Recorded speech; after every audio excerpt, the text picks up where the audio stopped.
2024 के लोकसभा चुनाव को देखते हुए भाजपा ने अपनी रणनीति को बनाना शुरू कर दिया है और लोकसभा चुनाव में भाजपा इस बार हैट्रिक लगाकर इतिहास रचने का दावा कर रही है। ऐसे में हमारे संवाददाता यशराज आनंद ने हरिद्वार के सांसद डॉक्टर रमेश पोखरियाल निशंक से खास बातचीत की, जिसमें निशंक ने बताया कि कांग्रेस को इस बार फिर 5 लोकसभा सीट पर पटकनी दी जाएगी। आगे उन्होंने क्या कुछ कहा, सुनिए। आज हमारे साथ हैं उत्तराखंड के पूर्व मुख्यमंत्री और हरिद्वार से सांसद रमेश पोखरियाल निशंक।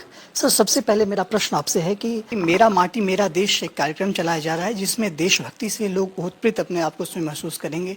वहीं कांग्रेस का कहना है कि सिर्फ देशभक्ति का काम सिर्फ एक नाम दिया जा रहा है, जबकि अग्निवीर जैसी योजना को बना करके जरूर भाजपा ने कहीं ना कहीं देशभक्ति से अपने आप को हटा दिया है।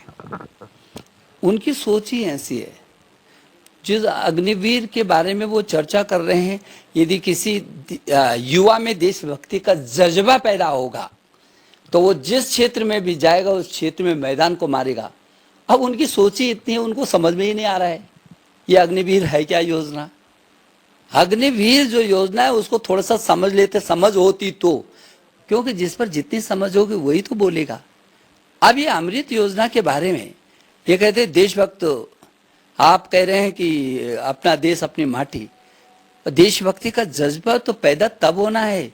ये कांग्रेस ने देश की आजादी के बाद, वो कांग्रेस और थी जिसने देश के लिए कुर्बानी दी। ये देश की आजादी के बाद ये कांग्रेस जिसने सत्ता पर बैठ करके उस देशभक्ति का कत्ल कर दिया, खत्म कर दिया, वो कांग्रेस कुछ और है। इसीलिए तो निपट गई देश से कांग्रेस। उनको समझ में ही नहीं आता देशभक्ति क्या है। आप जरा देखिए ना, पिछले 60 वर्ष का इतिहास कहां पर ला करके चौराहे पर छोड़ दिया था कांग्रेस ने देश को। इसलिए उनको समझ में नहीं आते मेरा देश मेरी माटी।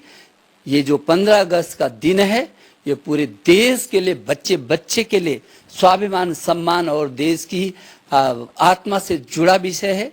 देशभक्त बच्चा बच्चा भी इस योजना से अपने को जोड़ेगा। जैसे तिरंगा की यात्रा की थी, ऐसे अपना देश अपनी माटी 15 अगस्त को पूरे देश के अंदर एक नया उत्साह और उमंग आएगा। तब कांग्रेस को समझ में आएगी देशभक्ति क्या होती है।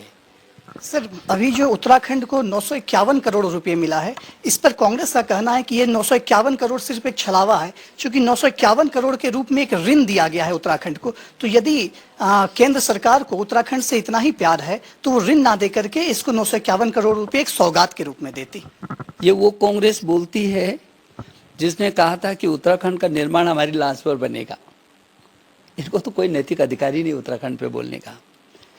दूसरे में इनको मालूम होना चाहिए, क्योंकि वही मैंने कहा ना, जब समझ ना हो तो जरा पढ़ लो भाई, क्या दिक्कत है।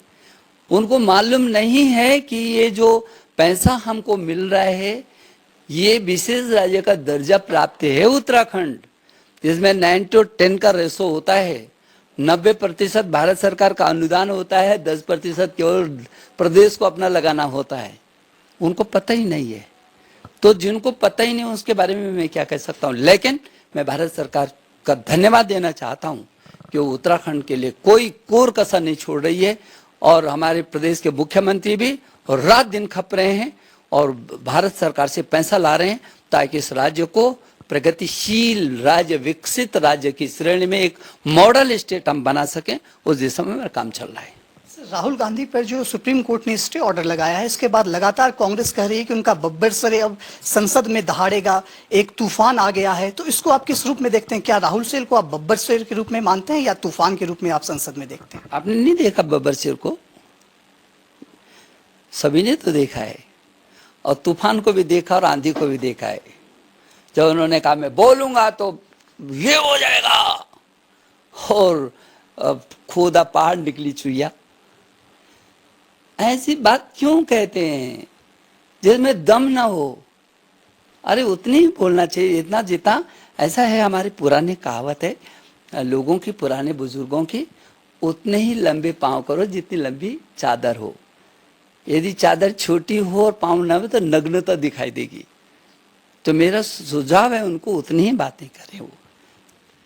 तो हमारे साथ थे हरिद्वार के सांसद रमेश पोखरियाल निशंक।